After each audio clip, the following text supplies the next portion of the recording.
Rule 8 very very very important tense. మీరు English లో మాట్లాడాలనుకుంటే టెన్సెస్ అనేవి చాలా ఇంపార్టెంట్. అసలే మాట్లాడడం ఏంటి, ఏం జరిగింది, ఎప్పుడు జరిగింది, ఎలా జరిగింది, ఇదే కదా. సో ఈ టెన్సెస్ తెలిస్తే అస్సలు మిస్టేక్స్ లేకుండా మాట్లాడగలం.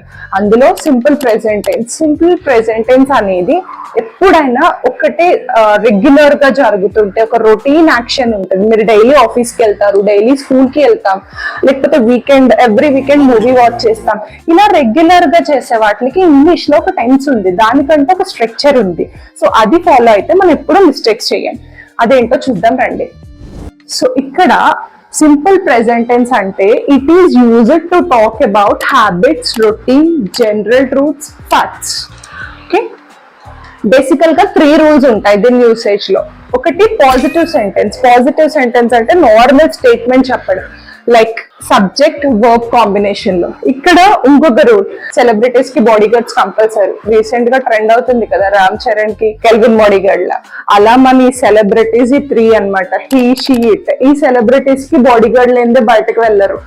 అందుకని మన బాడీ గార్డ్ ఎవరు, ఇక్కడ ఎస్ ఆర్ ఈఎస్ రావాల్సిందే. వీటికి ఏ బాడీ గార్డ్ అవసరం లేదు కాబట్టి నార్మల్ గానే ఉంటాయి. ఇవి గుర్తు పెట్టుకోండి సబ్జెక్ట్స్ వచ్చినప్పుడు. I, we, you, they. They place లో చిల్డ్రన్ అని రావచ్చు, లేకపోతే జై అండ్ రాఘవ్ ఇలా ఇద్దరు వచ్చినప్పుడు కూడా we can use verb s లేకుండా వాడతాం. ఓకేనా, నార్మల్ వర్బ్ యూజ్ చేస్తాం.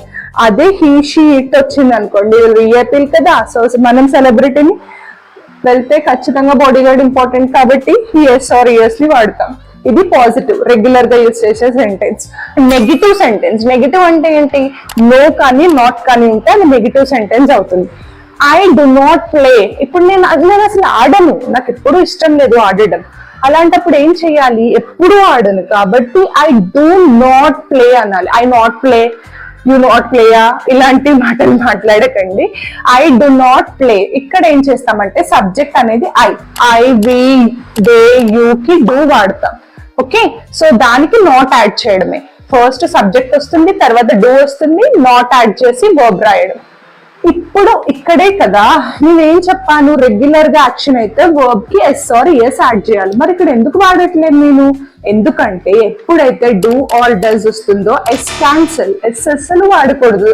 దాన్ని చూస్తే మన బాడీ గార్డ్ పారిపోతాడు అనమాట. So no need of this. Okay, remember after does never add s or es. He does not place, తప్పు. He does not play is a right answer. Okay, ఈ negative sentence clear అయింది కదా. Maximum మనం negative sentence ఎక్కువ use చేయం, ఇది correct గా use చేయండి. ఎందుకంటే నేను రెగ్యులర్ గా వింటాను కదా స్టూడెంట్స్ కూడా, he do not play ma'am, she do not play. Do not use చేయకూడదు, అక్కడ హీ, షీ, డస్ యూజ్ చేయాలి. He does not play, he does not like, she does not play, ఇలా చెప్పాలి. అది ఇంట్రోగేటివ్ సెంటెన్స్. ఇంట్రోగేటివ్ సెంటెన్స్ కి వచ్చినప్పుడు questioning. Okay, questioning ఎలా, మనం ఎవరైనా ఒక క్వశ్చన్ అడగాలి, వాళ్ళకి చాక్లెట్స్ ఇష్టమా కాదా, వాళ్ళకి మూవీ ఇష్టమా కాదా. అలా అడిగినప్పుడు డూ యూ ప్లే క్రికెట్ అంటే నీకు ఆడడం వచ్చా అని అడుగుతున్నాం. అప్పుడు యాక్షన్ కాదు, వాళ్ళకి ఆ హాబీ ఉంది. సో అలాంటప్పుడు మనం ఎలా అడుగుతాం, డూ యూ ప్లే క్రికెట్. దీనికి ఏం అవసరం లేదు, ఈ డూని ముందుకు తీసుకొస్తాం. అది నెగిటివ్ కాదు కాబట్టి నాట్ అవసరం లేదు. Do you play cricket, does he play cricket. Does ఎందుకు వచ్చింది, ఇక్కడ హీ సబ్జెక్ట్ ఉంది కాబట్టి. బ్లైండ్ గా గుర్తుపెట్టుకోండి, he, she. He does, she does, it does. I do, we do, they do, you do. Okay, so ఇది ఈ టిప్స్ గుర్తుపెట్టుకుంటే మీకు చాలా ఈజీ అవుతుంది. హీ, షీ, ఇట్ వచ్చినప్పుడు ఎస్ ఆర్ ఎస్ వాడాలి, ఎందుకంటే మన విఐపీస్ కాబట్టి. డూ కానీ డస్ కానీ వచ్చినప్పుడు ఎస్ క్యాన్సల్, అండ్ డూ కి ఐ, వి, యూ, దే వాడాలి. డస్ కి హీ, షీ, ఇట్ రావాలి. ఓకే, సో ఇది క్లియర్ కదా.